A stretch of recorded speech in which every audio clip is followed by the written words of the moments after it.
Assalamu alaikum, boys and girls, and welcome to Story Time with me, Sofiyya. Today, we are going to learn about Prophet Salih. If you're now tuning into the series, we spoke earlier about the disbelievers in the time of Prophet Nuh alayhi salam and Prophet Hud alayhi salam, who were punished by Allah for worshipping idols and not having faith in Allah. The people in the time of Prophet Nuh were all drowned in the great big flood when Noah built the big ship to save the believers and two of each animal. The people of Ad were warned by Prophet Hud about Allah's punishment. But when they mocked Allah, the great big town was devastated by 8 days of horrible wind gusts, which demolished their big, strong castles and crops. In the land of Thamud, the lands flourished after the Ad, and it was the most beautiful green lands of gardens with running rivers and springs. There were beautiful flowers and trees of all shapes and sizes and all colors of the rainbow. Red flowers and yellow flowers, purple and orange too. What are your favorite color flowers? MashaAllah, Allah has created such beautiful plants that can be found all around us. Maybe you too can plant a garden and watch your fruits and flowers grow. Imagine the possibilities. Now the Thamud were the same as the Ad, with their strong and their wealthy culture, their huge castles and gardens. But they were even smarter and more skilled. Rather than building their homes, they carved beautiful and spacious houses out of the mountains and produced wonderful paintings on the stones. They skillfully worked the stones as others might use soft wax or even Play-Doh. Do you all enjoy molding and making things out of clay? Can you imagine making an entire house as big as the one you live in by just smashing together the plasticine and the Play-Doh in your hands?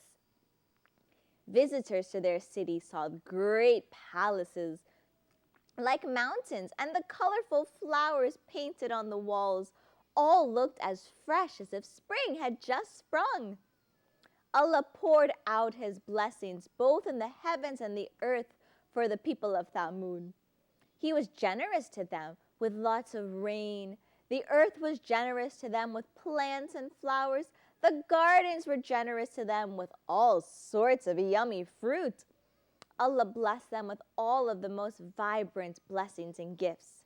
However, none of that moved the people of Thamud to be grateful and worship the glory and the greatness of Allah. Instead, they rejected Allah and they were unjust. They forgot Allah while they rejoiced in what they had been given.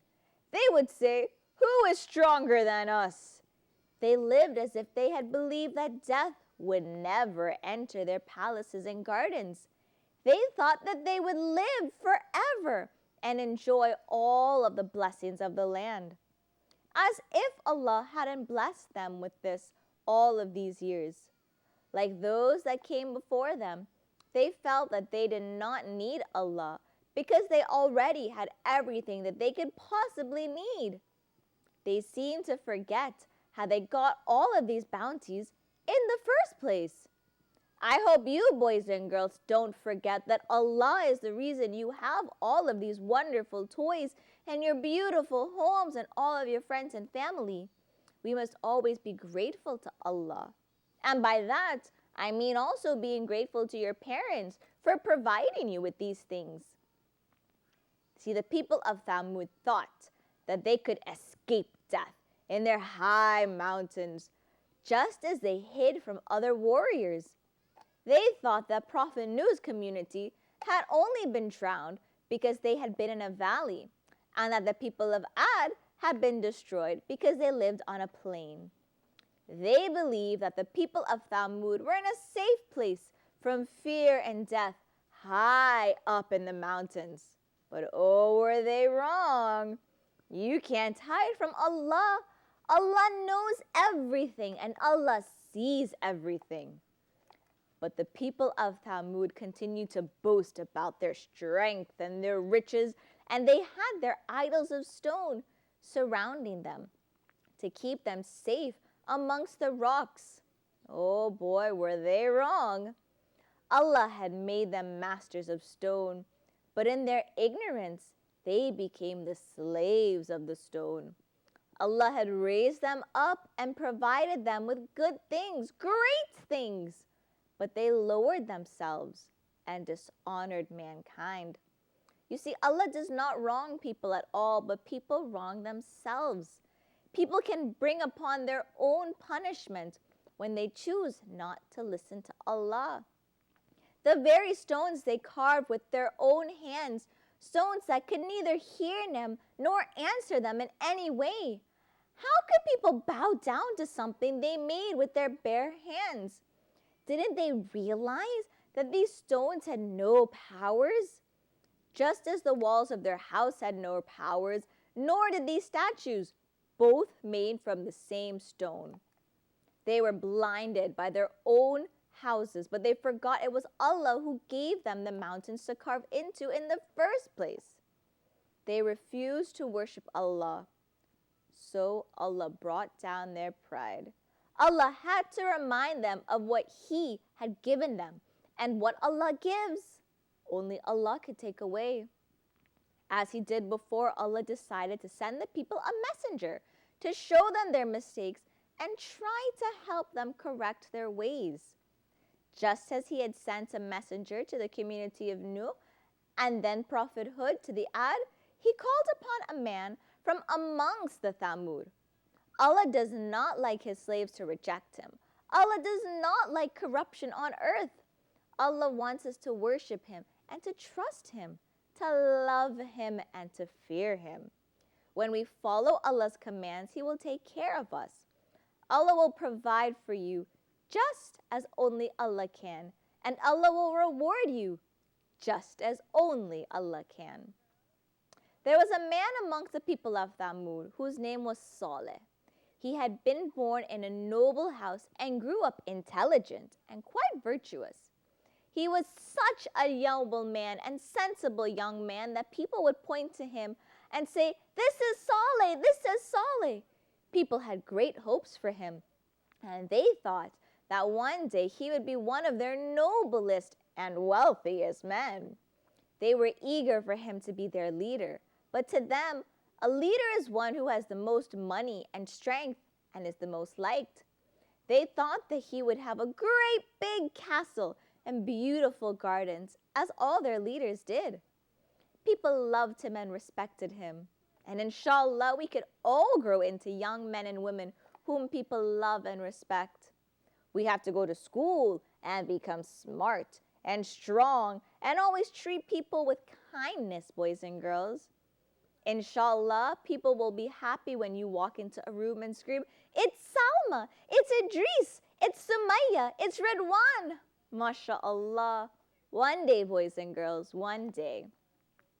Salih's father thought that his son would obtain a great wealth through his intelligence and would stand out amongst people. He was destined to be a successful man in this world with just a little hard work. He thought that he would ride on a fine horse followed by servants.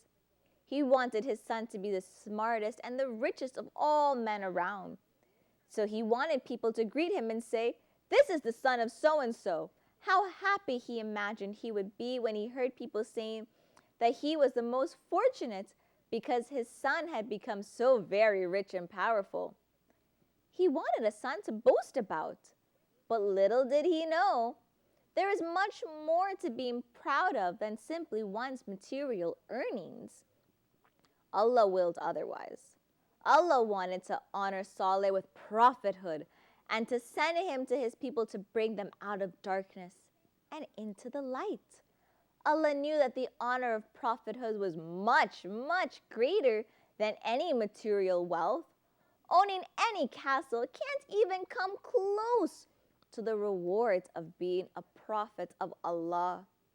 Prophet Salih was proud to be chosen as a messenger of Allah, and he stood up amongst his people, saying in his loudest voice, "O my people, worship Allah. You have no God but Him." The rich people were busy eating and drinking and having a good time. They didn't listen to him. They worshipped idols, and they thought that there was no other God. They did not like Salih's call interrupting their festivities. The wealthy men of Thamud became angry, and they exclaimed, "Who is this?" The servants replied, "Well, this is Salih," as they always did. The rich then asked, "Well, what does he say?" "He says, worship Allah. You have no God but Him.